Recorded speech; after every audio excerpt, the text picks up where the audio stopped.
Hello friends, नमस्कार। स्वागत है मेरे चैनल इन्वेस्टमेंट योगी पर। फ्रेंड्स, अगर आप चैनल पर नए हैं तो इस चैनल को सब्सक्राइब करिए, बेल आइकन दबाइए और उसके बाद नोटिफिकेशन में ऑल का बटन जरूर दबाइए ताकि आपको मेरे नए नए वीडियोस के नोटिफिकेशन हमेशा मिलते रहें। तो आइए इस वीडियो को शुरू करते हैं। फ्रेंड्स, 13 दिसंबर से एक आईपीओ ओपन हो रहा है और उस आईपीओ में कंपनी का नाम है लैंडमार्क कार्स लिमिटेड। इस आईपीओ पर, इस कंपनी पर पूरी तरह से एक डिटेल एनालिसिस करेंगे। कंपनी का बिजनेस क्या है, कंपनी क्या करती है और साथ ही इसके फाइनेंशियल्स क्या है और कंपनी का शॉर्ट टर्म और लॉन्ग टर्म क्या विजन हो सकता है, बिजनेस सस्टेनेबिलिटी कैसी है, लिस्टिंग गेन और साथ साथ लॉन्ग टर्म के लिए दोनों ही में क्या आईपीओ में अप्लाई करना चाहिए या फिर छोड़ देना चाहिए। तो आइए इस वीडियो में कंप्लीट एनालिसिस करते हैं। फ्रेंड्स, अगर आप इस चैनल पर नए हैं तो प्लीज इस चैनल को सब्सक्राइब करिए।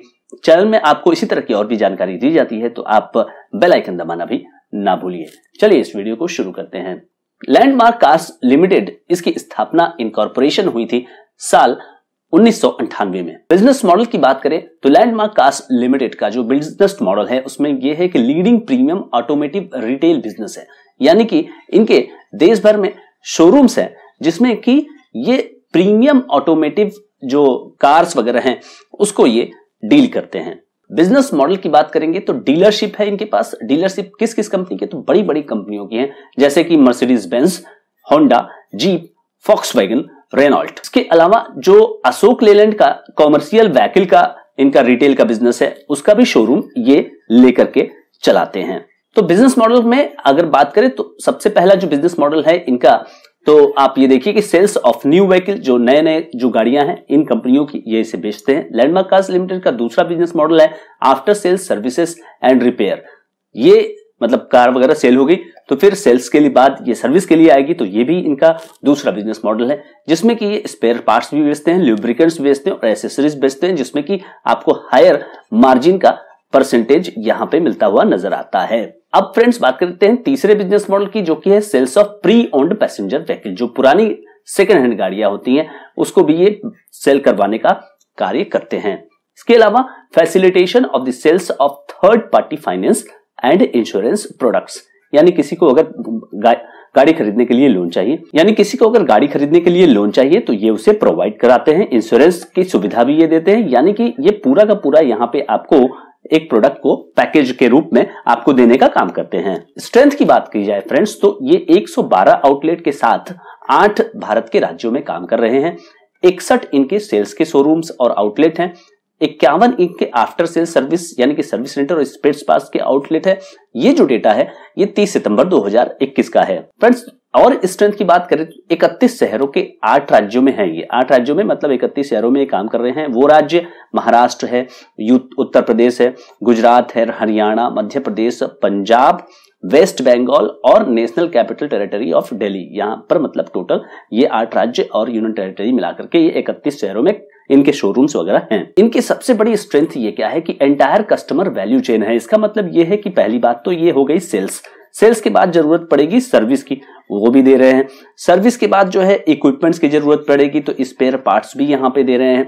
उसके बाद जरूरत पड़ेगी अगर आपको इंश्योरेंस की तो वो भी ये करके दे रहे हैं। और अगर आपको बाइक खरीदनी यहाँ से अगर आपको पैसा चाहिए, लोन चाहिए तो उसके लिए फाइनेंस की सुविधा भी दे रहे हैं। तो इंटीग्रेटेड जो एक आपका वैल्यू चेन इनका बना हुआ है जिसमें कि ये सारी सुविधाएं यहाँ पर प्रोवाइड कर रहे हैं। फ्रेंड्स, बिजनेस मॉडल तो हमने देख लिया। अब बात करते हैं कंपनी के कुछ फाइनेंशियल्स की। आईपीओ के आने के पहले कंपनी 3 साल के आपको डेटा देती है, तो यहां पर हम बात करते हैं कंपनी का ईपीएस क्या रहा है। वर्ष 2019-20 में इसका जो ईपीएस था वो नेगेटिव में था, 7.84 से। साल 2020-21 में 3.09 आया और उसके बाद वर्ष 2021-22 में ये बढ़ करके 17.88 आया और जून 2022 की बात करें तो ये है अभी 4.86, यानी कि कंपनी लॉस से यहां प्रॉफिट में आई, उसके बाद अच्छी प्रॉफिट यहां कन्वर्ट होने में सफल रही। रिटर्न ऑन नेटवर्थ की बात की जाए फ्रेंड्स तो साल 2019-20 में 16% यानी कि करीब ओवरऑल 17% का यहां पर आपको नेगेटिव रिटर्न ऑन नेटवर्थ है। उसके बाद 2020-21 में 6% और उसके बाद 21-22 में 26% से ऊपर का यहां रिटर्न ऑन नेटवर्थ है। टोटल एसेट्स की बात करें साल 2019-20 में 831 करोड़ 77 लाख, 2020-21 में 887 करोड़ 90 लाख और 2021-22 में 1085 करोड़ 38 लाख और जून 2022 में 1209 करोड़ 37 लाख। यानी कि अगर आप इसके एसेट्स को देखें तो 831 करोड़ वाला एसेट्स 1200 करोड़ से ऊपर जा चुका है। तो ये एक अच्छी चीज यहां पर कंपनी के आपको बैलेंस शीट में यहां नजर आ रही है। टोटल रेवेन्यू यानी कि सेलिंग कंपनी क्या कर रही है, आइए देखते हैं। 2019-20 में 2228 करोड़ 93 लाख, 2020-21 में सेल्स घट जाता है 1966 करोड़ 34 लाख। ये कोरोना इंपैक्ट है यहां पर। और उसके बाद वर्ष 2021-22 में 2989 करोड़ 22 लाख 12 लाख। अब जून 2022 के क्वार्टर का जो सेल्स का फिगर है वो 800 करोड़ का है। यानी यहां पर सेल्स में आपको उत्तरोत्तर यहां पर वृद्धि यहां पर दिखाई दे रही है। नेट प्रॉफिट की बात करें फ्रेंड्स तो नेट प्रॉफिट यहां पर पैट आप 2019-20 में देखिए कंपनी को नुकसान था 28 करोड़ 94 लाख का। कंपनी प्रॉफिट में आई जस्ट उसके अगले साल 2020-21 में 11 करोड़ 15 लाख। वर्ष 2021-22 में 66 करोड़ 18 लाख और अभी जून के क्वार्टर का जो प्रॉफिट इनका है वो है 18 करोड़ 14 लाख। तो कंपनी नुकसान में थी कोरोना के कारण, उसके बाद पॉजिटिव आया और उसके बाद यहां पर अगर आप देखिए तो 6 टाइम्स का यहां पर प्रॉफिटेबिलिटी यहां कन्वर्ट हो चुका है। और उसी आधार पर अगर आप जून क्वार्टर को अगर आप जज करेंगे उसी आधार पे तो यहां पे प्रॉफिट इस साल से कंसिस्टेंट होने की संभावना है। ग्रॉस प्रॉफिट मार्जिन कंपनी के बिजनेस का 13, 14, 14 और 16 तो करीब करीब 13 से 16% के रेंज में कंपनी का ग्रॉस प्रॉफिट मार्जिन है OPM।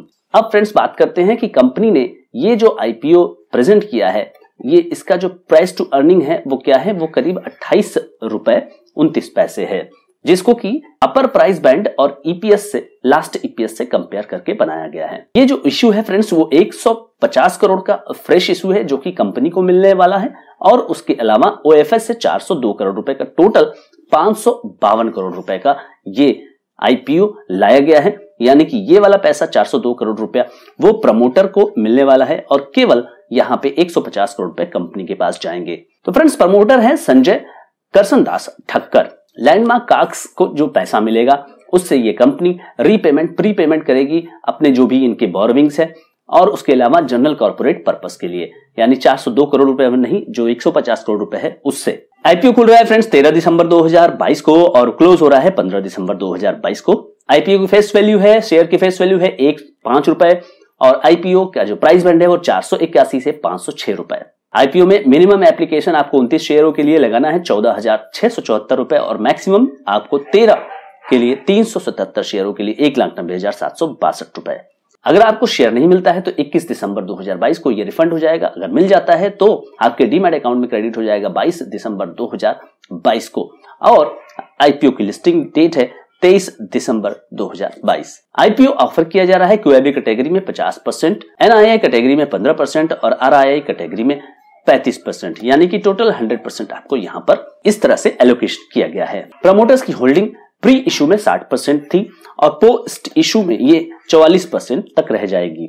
पीयर से कंपैरिजन की बात की जाए तो इस स्पेस में कोई भी लिस्टेड कंपनी नहीं है तो इसको कंपेयर नहीं किया जा सकता। तो फ्रेंड्स पॉजिटिव की बात की जाए तो इनके जो बिजनेस है, बिजनेस में जो आप ये कार बेच रहे हो तो ये जो कार बेच रहे हैं ये प्रीमियम कार बेच रहे हैं और साथ में आप ये सारी सुविधाएं दे रहे हैं, सेल्स के साथ फाइनेंस तक की ये सुविधा यहां पर प्रोवाइड कर रहे हैं और प्रीमियम सेगमेंट में काम कर रहे हैं जहां पर कि इनका प्रॉफिटेबिलिटी जो OPM हो या फिर नेट प्रॉफिट मार्जिन हो ये हमेशा अच्छा रहने की संभावना है। तो ये एक अच्छा पॉजिटिव है।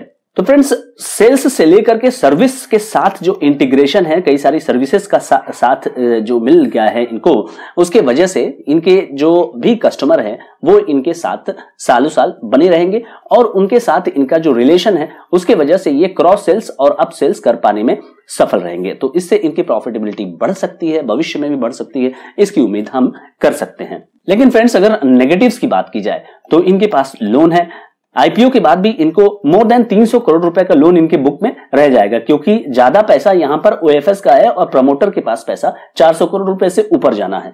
तो दूसरी चीज है कि लोन बुक यहां पर बरकरार रहेगा और तीसरी चीज की बात अगर हम करें तो वैल्यूएशन जो है वो बहुत ज्यादा आकर्षक नहीं है। कंपनी इसको और भी अच्छे प्राइस पर कर सकती थी, अगर ये 15 और 20 के मल्टीपल पे होता तो और भी अच्छा होता।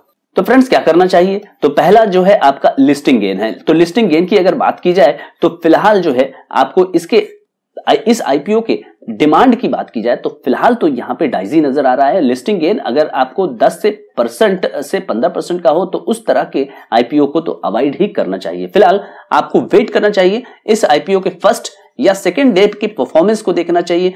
लैंडमार्क कार का जो आईपीओ है उसके परफॉर्मेंस के हिसाब से वहां पे रिस्पांस क्या आता है, डिमांड क्या आती है, उस हिसाब से डिसाइड करना चाहिए। अदरवाइज यहां पे काफी रिस्की हो सकता है। फिलहाल ये आईपीओ थोड़ा सा एक एवरेज आईपीओ नजर आ रहा है। दूसरी चीज फ्रेंड्स, अगर लॉन्ग टर्म की बात की जाए तो लॉन्ग टर्म में ये कैसा परफॉर्म करेगा, तो लॉन्ग टर्म में बिजनेस इंटैक्ट है, कोई दिक्कत की बात नहीं है, लेकिन जो वैल्यूएशन है वो थोड़ा सा कंपनी ने हाई रखा हुआ है। तो वैल्यूएशन की बात की जाए तो अगर स्टॉक इन फ्यूचर कुछ क्वार्टर्स में अगर कंपनी अच्छा परफॉर्म नहीं करती है तो करेक्ट भी हो सकता है, तो वहां पर मौके बन सकते हैं। तो फिलहाल लॉन्ग टर्म के लिए भी वेट करना चाहिए। इस पर्टिकुलर आईपीओ में फिलहाल अट्रैक्टिव वैल्यूएशन न होने की वजह से यहां पर एक एवरेज आईपीओ नजर आ रहा है। तो फ्रेंड्स ये मेरा व्यू था। बाकी आप इस एजुकेशनल वीडियो को ध्यान में रखते हुए अपने फाइनेंशियल एडवाइजर से जरूर सलाह लें। Thank you so much friends, I hope ये वीडियो आपको अच्छा लगा होगा। अगर ये वीडियो आपको अच्छा लगा तो इसको लाइक करिए, कमेंट करिए और इस वीडियो को ज्यादा से ज्यादा लोगों तक शेयर करना ना भूलिए। Thank you so much friends.